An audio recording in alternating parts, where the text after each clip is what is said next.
एक गांव की एक बहू सफाई कर रही थी। मुंह में सुपारी थी। पी आया तो उसने गलती से यज्ञ वेदी में थूक दिया। उसे आश्चर्य तब हुआ जब उसका थूक स्वर्ण में बदल गया। आप तो वो प्रतिदिन जानबूझकर वेदी में थूकने लगी और उसके पास धीरे धीरे स्वर्ण बढ़ने लगा। महिलाओं में बात तेजी से फैलती है, इसीलिए कई और महिलाएं भी अपने अपने घर में बनी यज्ञ वेदी में थूक थूक कर सोना उत्पादन करने लगी। धीरे धीरे पूरे गांव में ये सामान्य चलन हो गया, सिवाय एक महिला के। उस महिला को भी अनेक दूसरी महिलाओं ने उस्काया, समझाया, अरे तू क्यों नहीं थूकती? जी, बात यह है कि मैं अपने पति की अनुमति बिना ये कार्य हरगिज नहीं करूँगी और जहाँ तक मुझे पता है वो अनुमति नहीं देंगे। किंतु ग्रामीण महिलाओं ने ऐसा वातावरण बनाया कि आखिर उसने एक रात डरते डरते अपने पति को पूछ ही लिया। पति ने बोला, खबरदार, जो ऐसा किया तो यज्ञ वेदी में क्या थूकने की जगह है?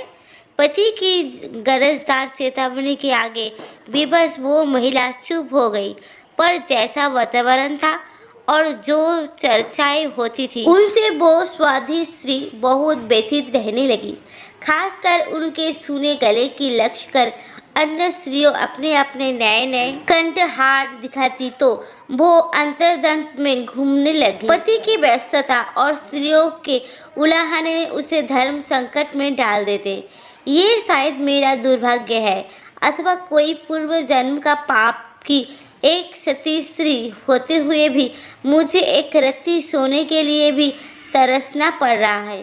शायद ये मेरे पति का कोई गलत निर्णय है। ओहो, इस धर्माचरण ने मुझे दिया ही क्या है?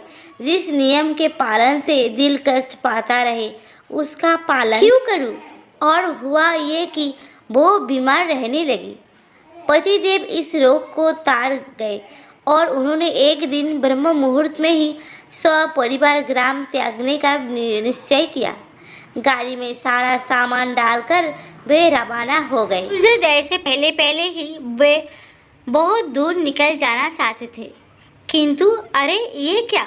जो ही वो गांव की कंकड़ सीमा से बाहर निकले, पीछे भयानक विस्फोट हुआ। पूरा गांव धू धू कर जल रहा था।